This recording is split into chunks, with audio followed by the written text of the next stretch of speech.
Okay.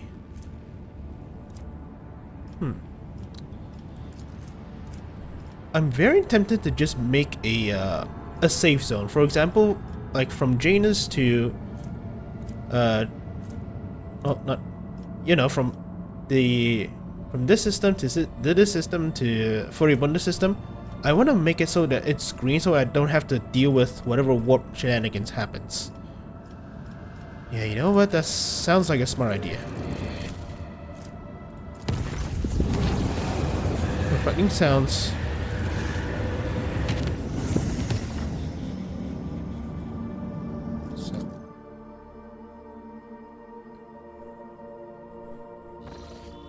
Looks like there's something wrong.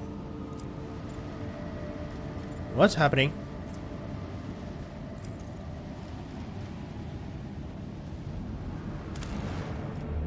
Nothing? Oh, okay. Oh, St. Lucius. Oh, and good tidings. Steel. Okay.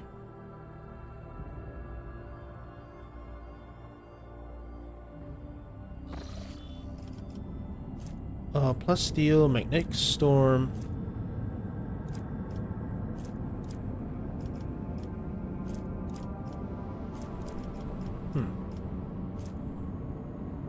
Adamantine plus steel. Storm.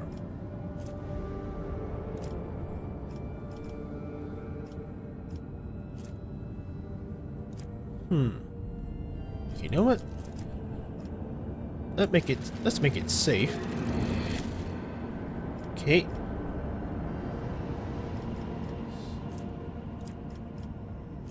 There's nothing here, nothing here.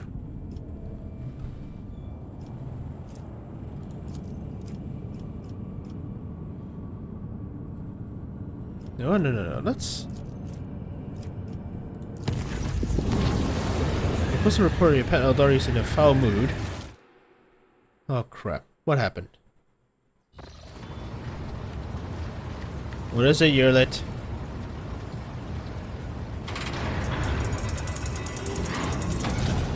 Please spare me a brief moment of your time, Elantak. Azurion knows that I do not care about the curious glances of Monkey. I grew inured to them back in the blossoming gardens of the Lilithon. They curse me from afar.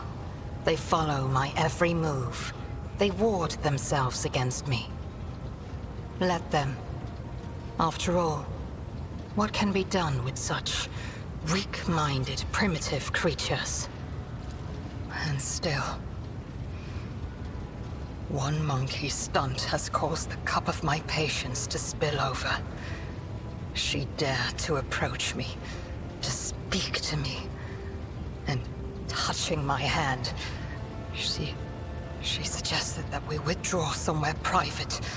She wanted Morag. The mere memory of it stirs up a tempest in my soul. So somebody tries to get frisky with you. I don't know. I think a lot of people like that.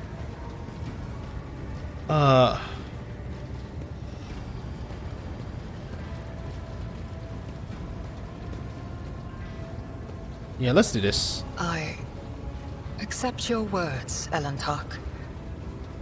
And still, try to imagine, Elantak, being lusted after by a wild beast. It is foul, disgusting, so vile that it makes your very soul shudder.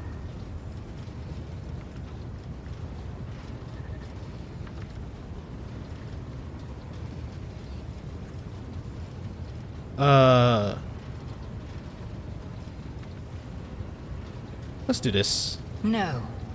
Your kind, simple souls and narrow minds are the root of all these flaws.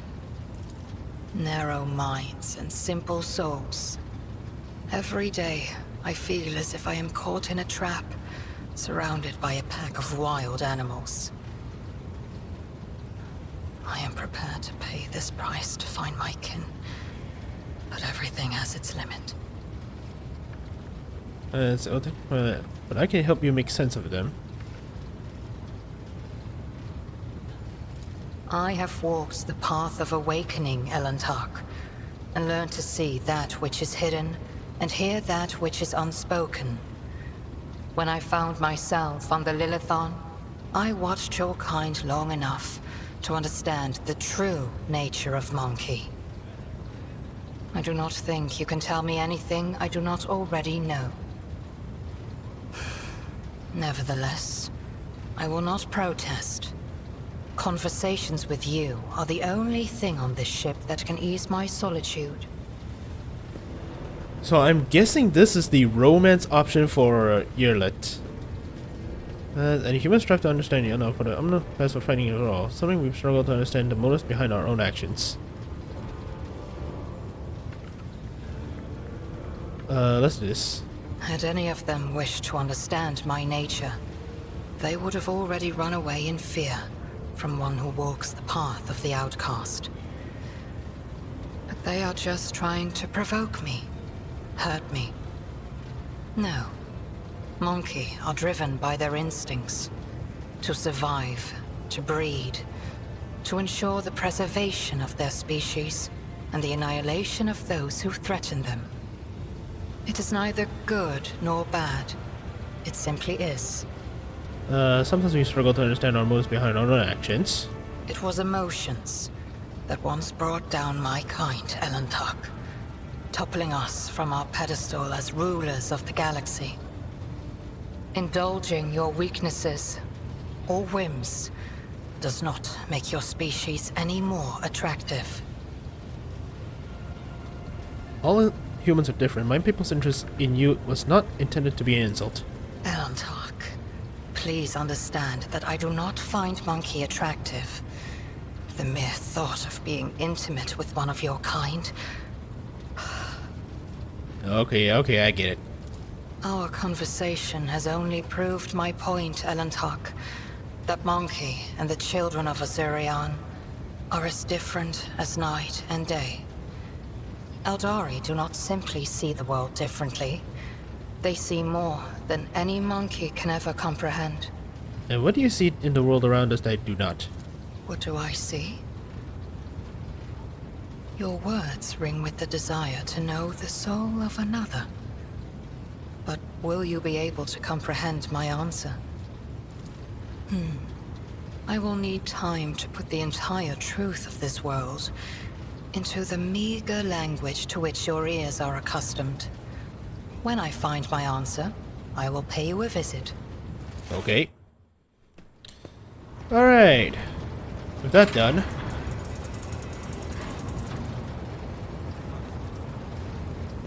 Let's see.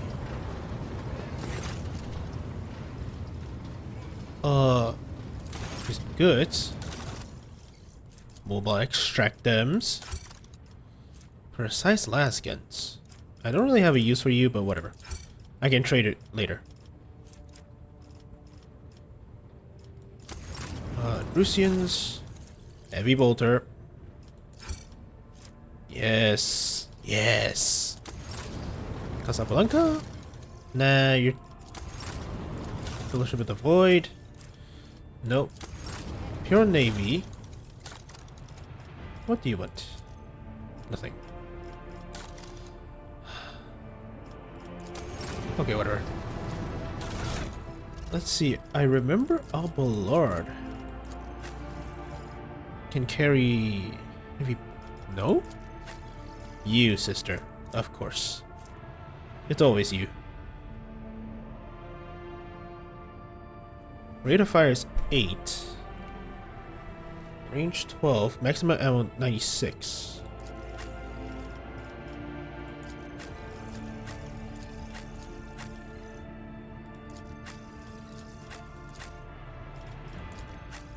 You can use it.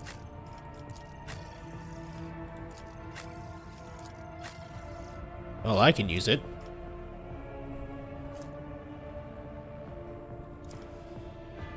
This will be good on the Argenta, I believe.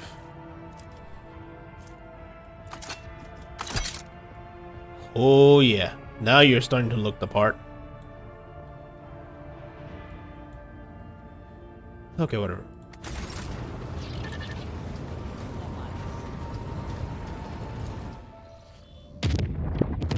Okay, yeah.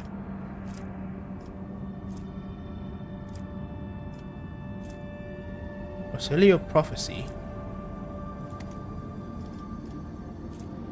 Chemicals.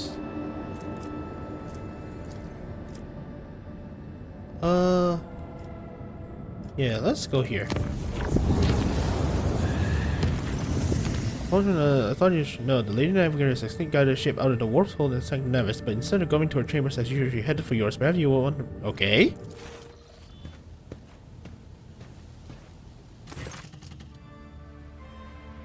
Greetings, Lord Captain. I meant to inform you that our journey through the warp went well. My navigator's gaze perceived the light of the Astronomicon beyond the tumultuous waves of the Sea of Souls. Albeit with some difficulty, the crew and the master helmsman conducted themselves adequately. My instructions during jump helped them find their focus and guide the ship without any serious incidents. Unless, of course, the last man had been triggered the warp.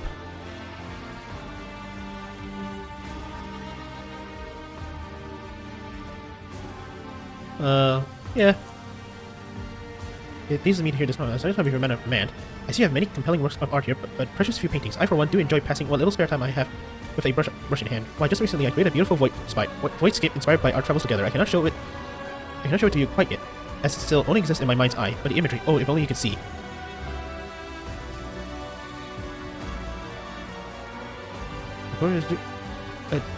I'm certain your last piece will just be breathtaking.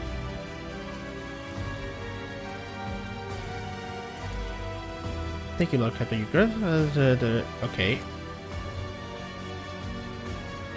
I think there's one of the things I'm quite well read, and my knowledge is not limited to navigator's craft. I'm versed in many other scholarly fields, such as cemetery history of the Calicus sector or Cassia structure. Currently, navigators are taught to familiarize themselves with the warp from childhood. Do you require my help? That is to say, my counsel. My knowledge is extensive, so please do not hesitate to ask. Lock her hair and still proudly holding her chin high and avoid your gaze at the same time.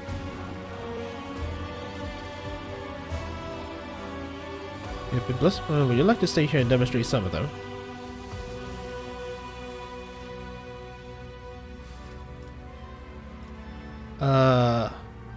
Let's do this. You're too kind, Lord Captain, but it catches a strange feeling of expression. Could it be joy? Distracting you from the important. Damn it! I don't know what I'm supposed to do here.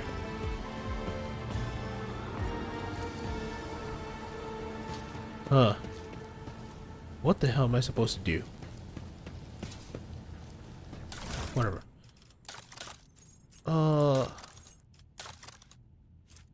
Strange memos. Okay, just put it in here. I don't want to catch my dog windows.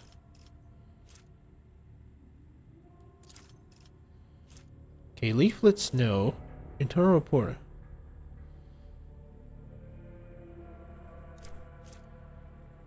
That's not time, not there's no. Keep this in. Wait.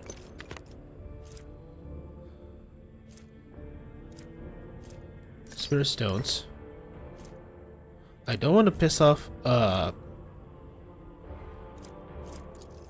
don't want to piss off who Yurlet, so let's just do that. Never snow for Phantom.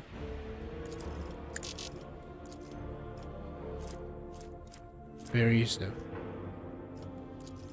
Bye, whatever.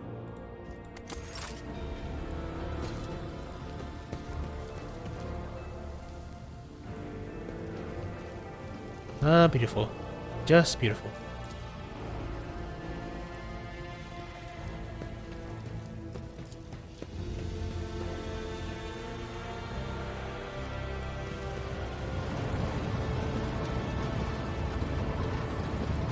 Oh, let's talk to you. No. Aldari Distress. Rings to Kyavagama, new ruler. Okay. Let's see. Janus not yet done. I really want good tidings.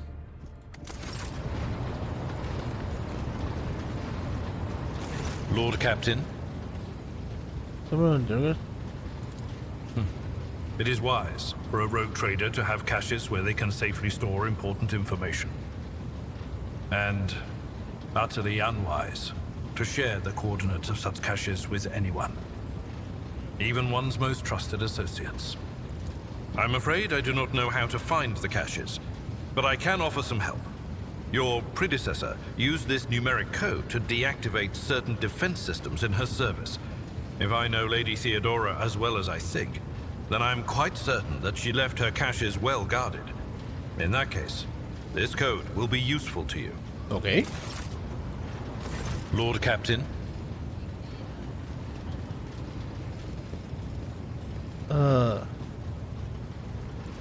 Lord Captain, Okay.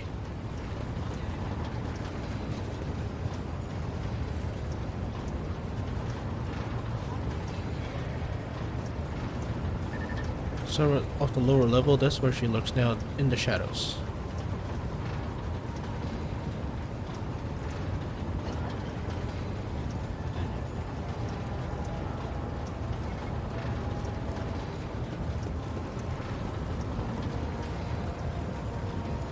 Heinrichs. Where's your lit?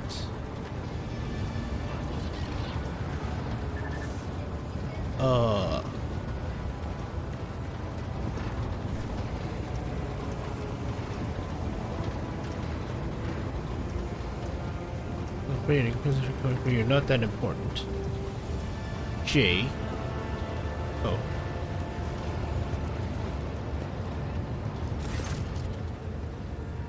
You don't like people, but it's something I cannot understand. First more familiar, but you may be the reason. Is that true? The minions of She Who Thirsts could sense my soul behind the thick walls and thin veil that separate your fragile lives from the roiling fury outside.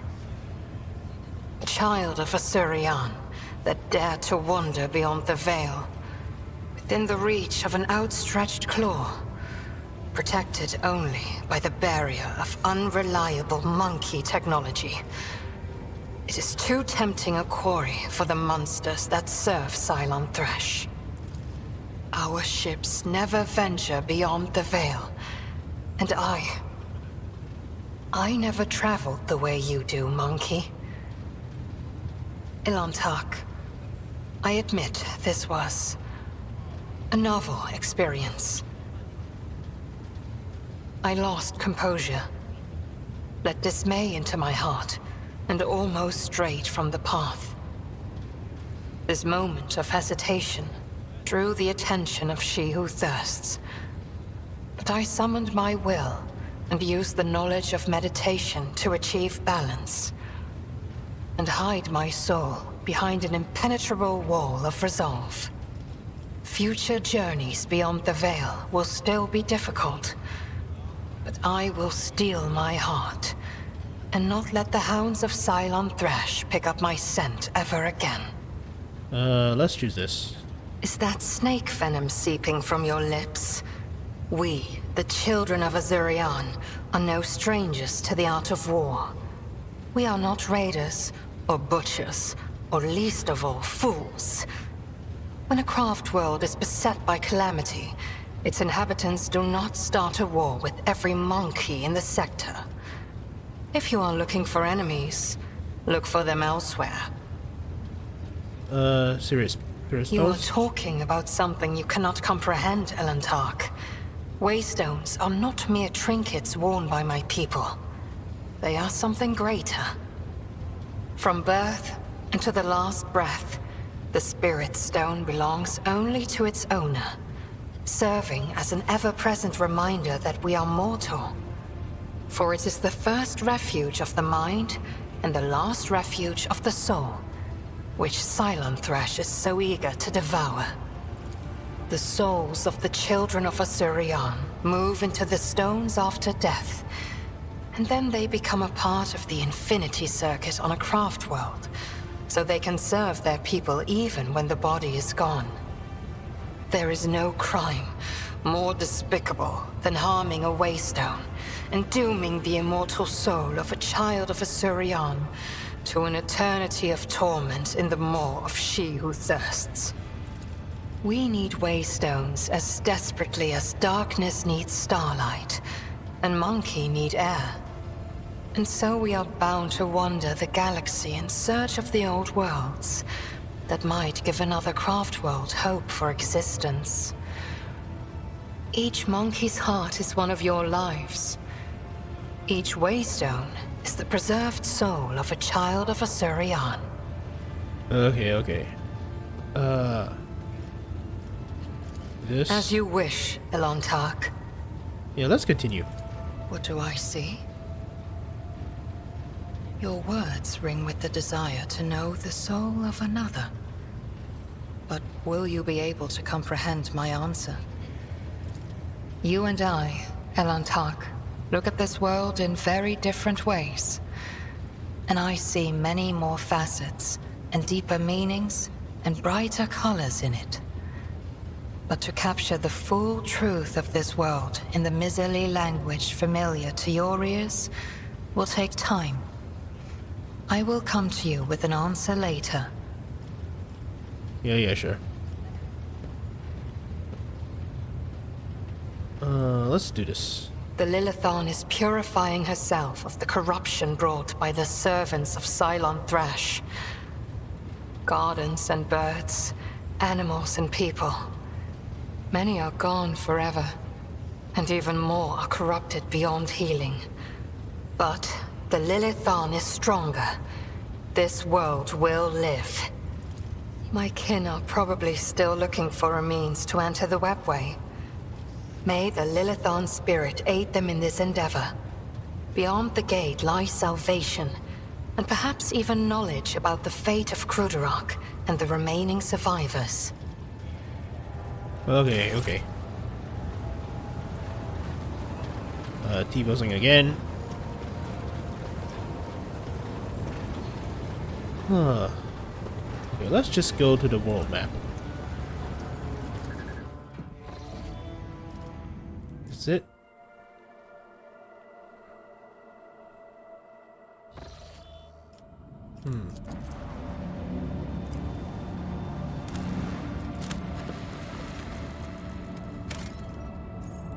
Hello. Placed on. Where is it? 5 of it. Good. What's this? Architect mechanism fragment.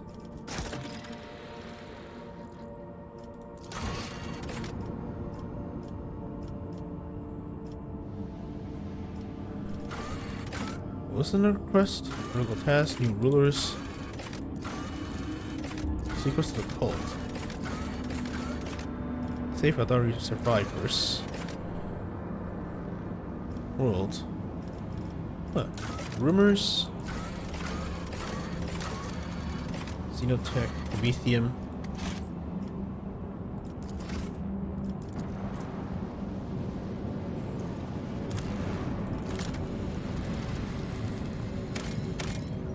Nothing.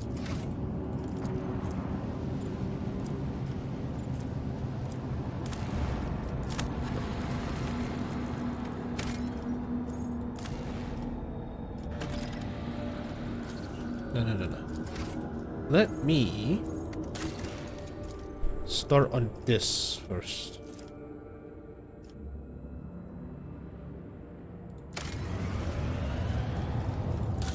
For Janus, you're still doing this. Whatever. I'm not gonna go ahead and get things willy-nilly. Right now, what the hell happened to you? Yeah, basically I'm just gonna scan, and depending on what I need for the for these things, I'm gonna, you know, pick and choose.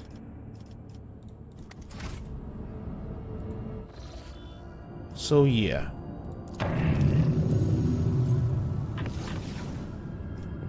Whoa.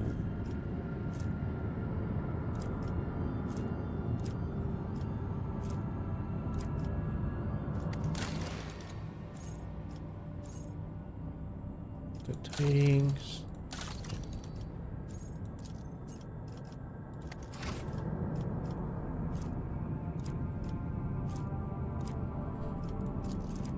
Let's see,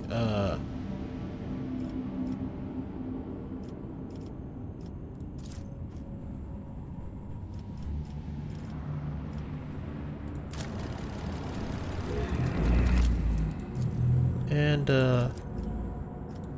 let's go. Look at it. Malfunctions among the various ship systems. Inexplicable temperature fluctuation. Thermal control failures are observed not only on the individual compartments, but even on the soldiers' protective equipment. Several crew members have suffered from burns and frostbite. The priests are performing the rites of machine spirit pacification and remain convinced that the issues were caused by the spirits' obstinacy and defiance.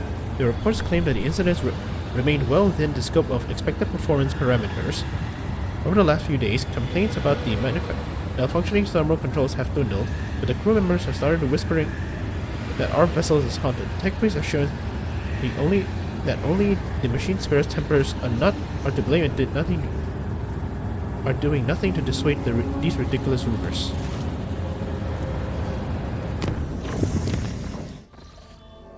Okay. Wait, this one looks familiar.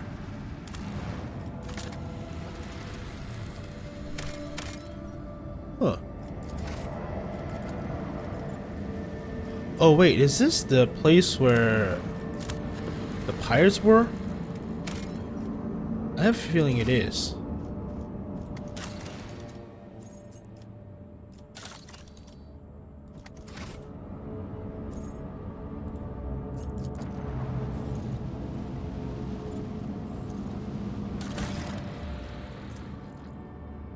Ooh, wait, what the hell is this? Navigator pattern plasma battery? Hell yes.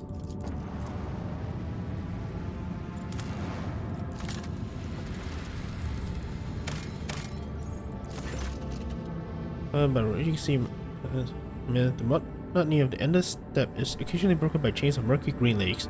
The Gara crew is far more interesting than scanner. Right near dozen columns, splitting the world's equator in two. Complete, you leave the foreman and his brother to wait for their real master. According to some, a faint signal coming from one of the labor settlements in the deep chasm. Okay. That was okay. Wait a second. Ship. Mars powered battery. What the hell is this? I get a plasma. But where can I put this? Dorsal.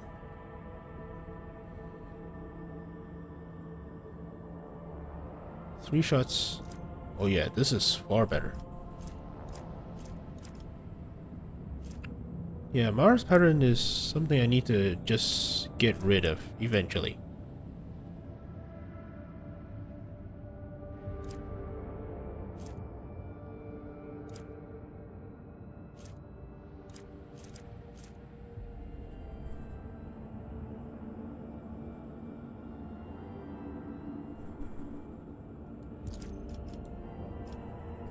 Whatever.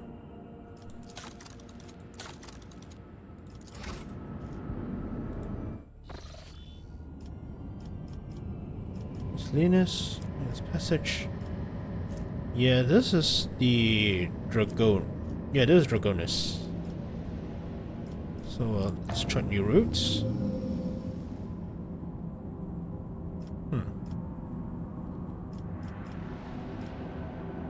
Yeah, it's most likely gonna be right like this. Like from here, here.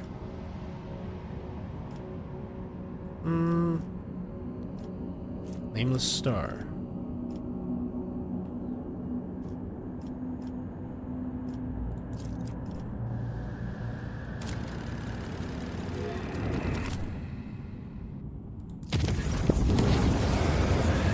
Okay.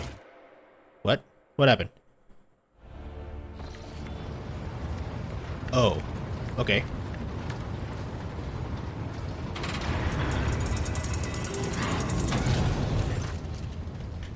You posed a question to me not long ago, Alantar. Now I'm here to present you my answer.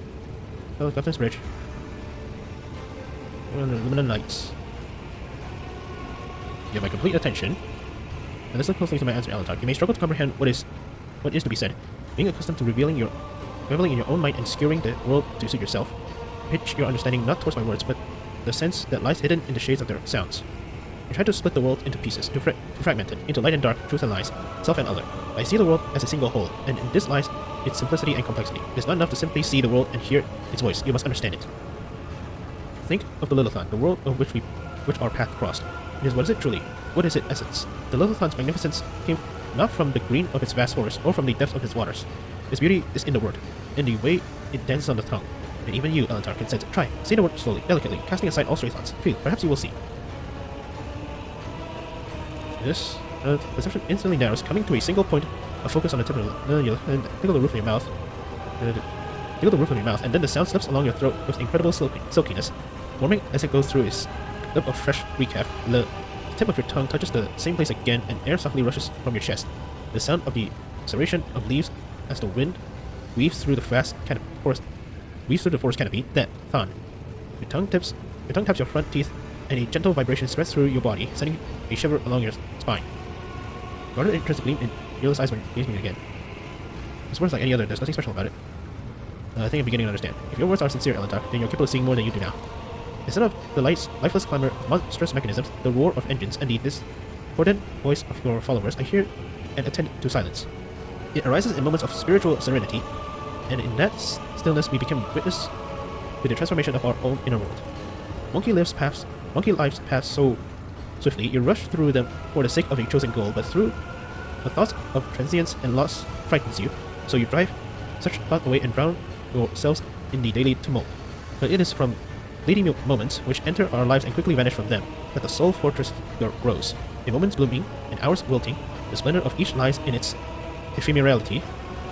So too the memories of those who have left our side and no longer walk the path with us.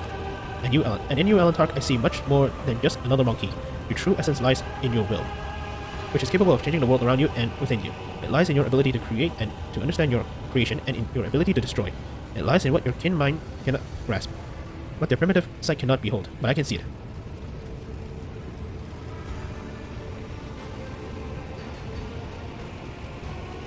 I never expected to hear you say such a thing. What's this? I speak the truth, Alantar. However, I ask you not to make the mistake typical of your kind. My words contain no insinuation, nor any call for you to act. Your soul shines brightly in this world. I see you, and this will never change. That is all. Now let's do this. And what do you make of it, Alantar? How differently do you see the world?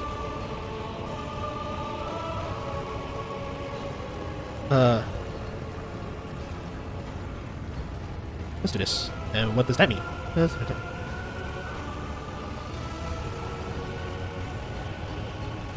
As I surrender myself to the random course of fate, I understand. There are times when something sublime can arise from the accidental combination of colors on the celestial palette, or from the tangled threads of the fate of two souls weaving together at a particular moment. In this unexpected and elusive instant, the world acquires a particular allure. Viola says nothing for a time, silently watching you from under her half-lowered lids. Now that we have each shared our truth about this world, I would like to know if your thoughts about me align with those of your kin, Alantar. Do you see me differently? Me, you're a foreign yet beguiling world. I hope one day I will come to know you, and one day my own world will become much deeper. Invoking is quiet, and curving your nose hidden from my eyes. Or I'm not in any sense of the word. What's this? It goes still and looks at you intently as if you're seeing it for the first time. It seems that there are many facets of your soul that I have not considered, Alantar. Interesting. I accept your answer and thank you for speaking with me. This is the first conversation on board this vessel that truly brought serenity and joy to my soul. Okay. Continue on.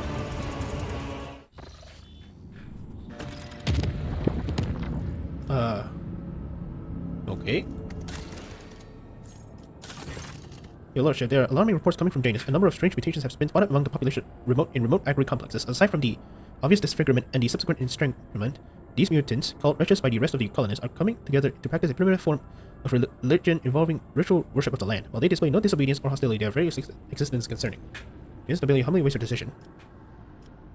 What do my advisors say? I saw your agents pick recording the signs these monkeys leave behind. They are idols. I cannot deny a pathetic, though extremely abstract connection to the symbols of my people. Their guttural prayers echo the sounds of the children of Asuyan's speech.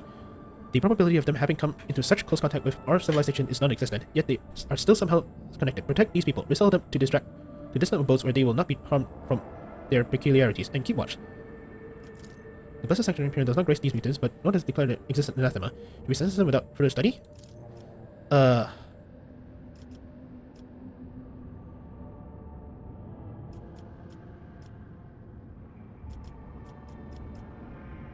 Let's do this. I fear this monkey has been touched by something wondrous. Mutants were put under surveillance. One of the watchmen spotted a mysterious relic in the hands of a group of wretches that turned out to be an item of Xeno's origin. It's unlikely the mutants understand the nature of... Okay. Okay, good. Tears of Repentance. All creatures by this grenade will pass a toughness, strength, and willpower test. Okay. Now, what else can I get? The Secret of the Winter Skills. Leave.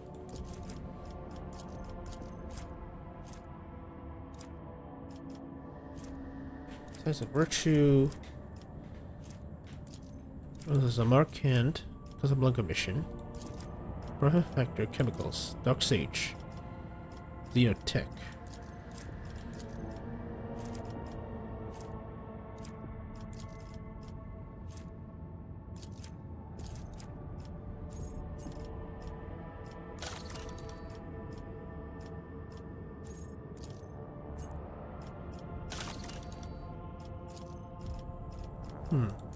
Well, these are no-goes.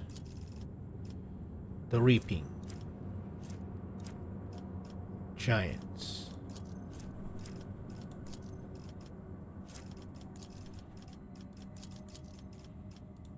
Cure for Sloth. Signs of Virtue. Oh, you. Reputation of the Drusians. This is a Markand. Hidden plantation will allow... No, losing sting the victim's very genes. Growth Factor, Casablanca. Kabila by Elogis.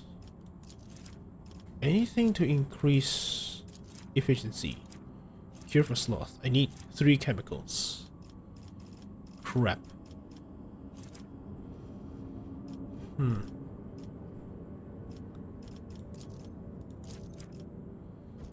Oh well. Wait, this looks familiar.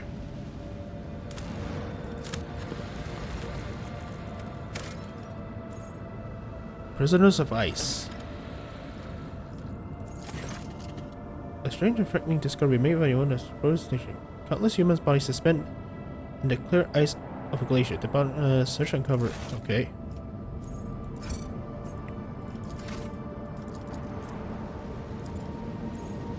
Explorator Void Station.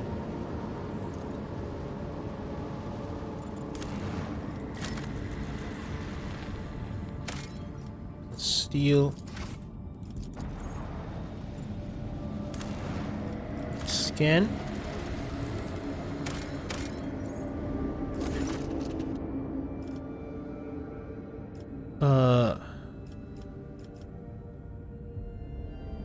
Yeah, let's do this.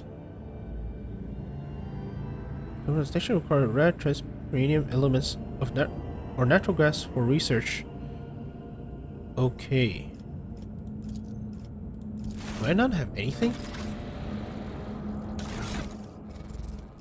Like, do I not have any gas at all?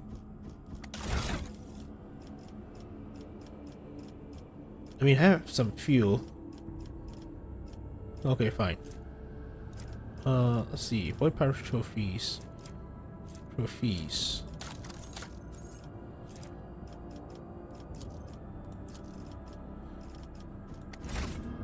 Whatever. Explore.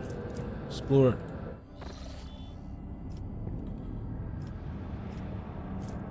You know what? Let me go back to Furibundus first.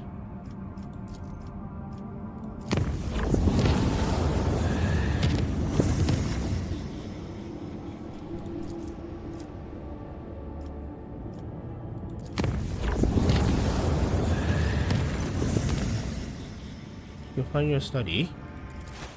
Okay, can you spare a moment, a personal matter? Well, she lowers her eyes slightly and fidgets with her hands. Wait for your answer. I'm Lord Captain once again, I see. Sure you know that you may call me by my name? I may, but I will not.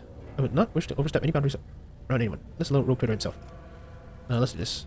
I'm rather embarrassed to ask you about something like this, but last I was here, I noticed a curious tome on the shelves on your personal library. A rather heavy-looking volume, bound in a worn, gilded cover with a symbol of the Adeptus Ministorum on it. Martyrdom of Saint Mysteria, I believe it was. Gives her hand direction themselves under the fingers. Oh!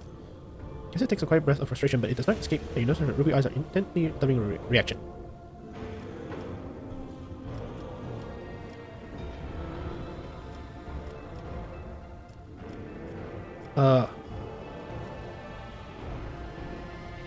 Let's do this. Whatever, I'm being a romantic. Soft fabric tickles your lips, and the subtle scent envelops you like a thin veil. Cassie accepts the handkerchief with a nod of gratitude, and for the first time give you a look filled with warm and affection. Thank you, Lord Captain. I believe I should return to my chambers now. I gotta escort you. You guys are half... okay. Oh, man. All these games about noble and freaking courtship. Why can't they just do it like normal people? Well, whatever.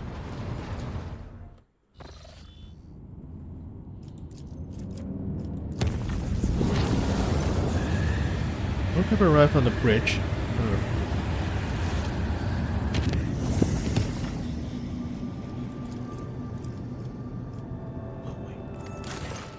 Look at that, bring woeful news, Lord. Pelin Warhammer has passed away. Immediately after the launch of the orbital box fire, he enters the halls of the recording and having sat on the command throne, was granted a vision. For over 3 days, preached about Saint Ignatius being reincarnated in the body made of the saint's own holy relics. This spiritual feat depleted Pellin's strength, and he peacefully departed from the Emperor's throne shortly after the sermon's conclusion.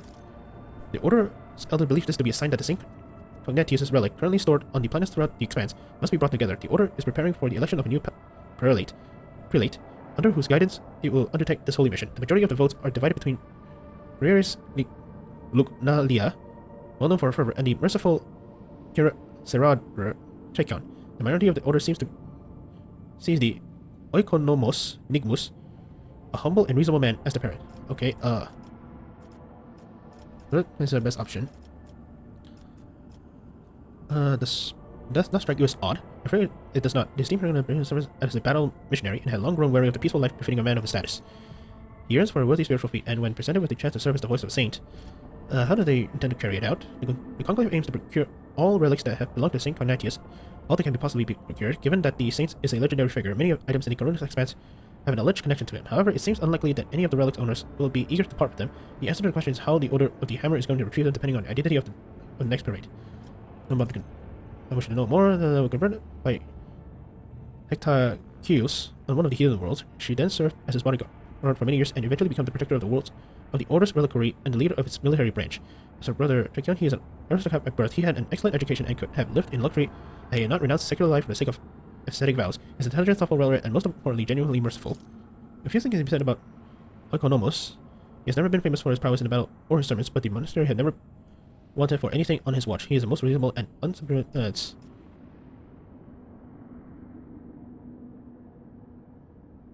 What will my companions say? Something for prayers, a careful and sensible Oikonomos sounds like a safer bet to me than a fanatic or clever aristocrat.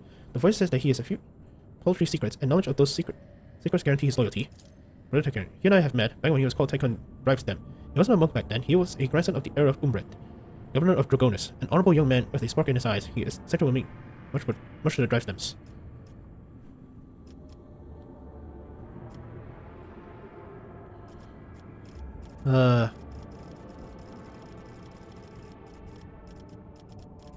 Okay, who do I want to be on my side?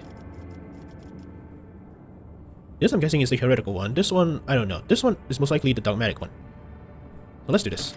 We'll do it, but I bet I never thought the boy would be any use to the family. Now that we have endured a decade of him boasting about the Drivestem blood that always drives against. Okay, has been chosen and peaceful and mystery depart from the main planet. For spiritual ties with the whole those of the same connected relics, they will be under sizable financial support. Buster has been informed that honors granted to their family and had humbly requested to cover all expense. Okay. Okay, good tidings. Let's see. Touched by holiness.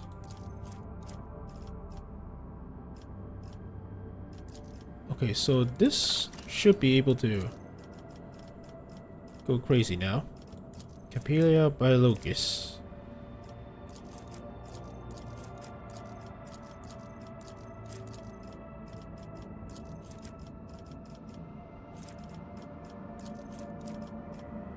I mean, I need one xenotech and one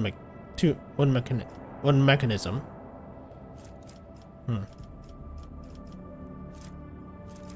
Yeah, having here to become a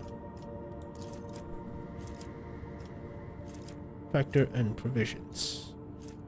Okay, chemicals and promethium.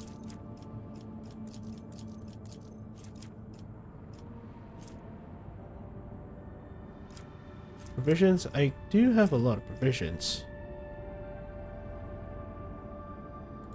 Yeah, why not?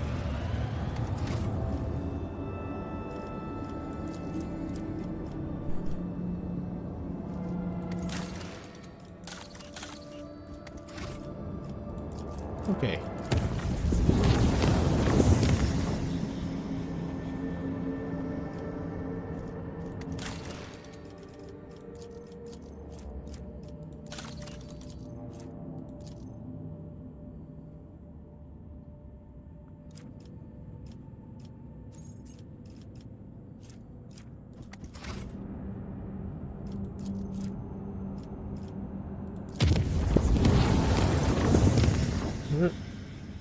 Retires to study. A while later, her thoughts by a timid knock on the door.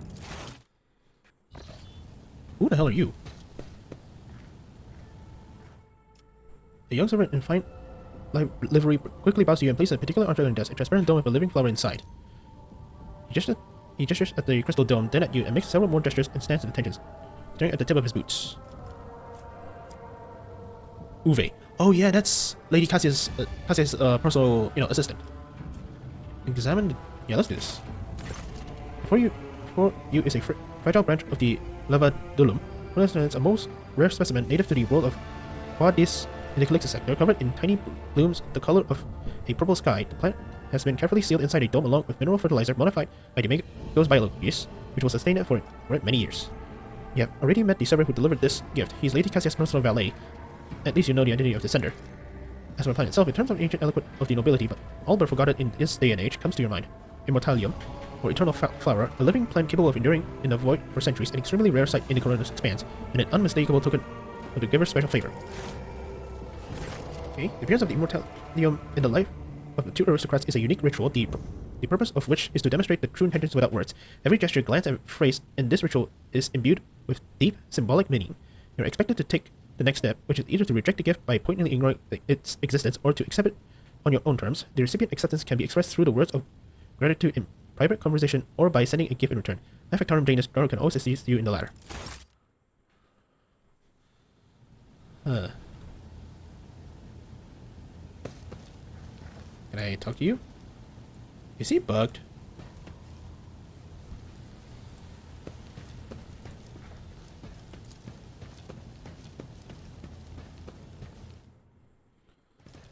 Okay, fine. Let's just talk to the High Factorum.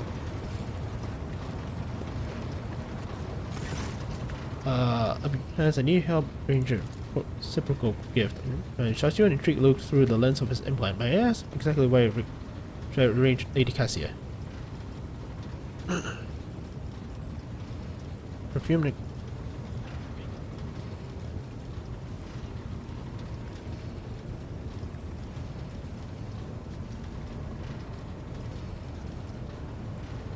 Let's do this. Suppose you could discreetly ask me about her preference or personal. Okay. Yeah.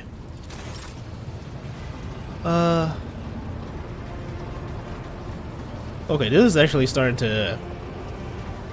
This is starting to get intriguing, I won't lie. But this is where I'm gonna leave it off because it's actually quite late for me. So, thank you all very much for watching. What can I say? Well, there's not a lot of fighting, that's for sure, because I've been avoiding it. I don't think my ship can actually take that much hits. Yeah, I don't think I can take that much hits. The ram... Like, ramming actually damages you, so I don't know if using it will be a smart idea. Yeah, it's mostly just, well, romance sims and whatnot. So, sorry if this is not your cup of tea, but hey, it is what it is. Thank you all very much for watching, and I hope to see you guys and gals next time, because I need my sleep. Ciao.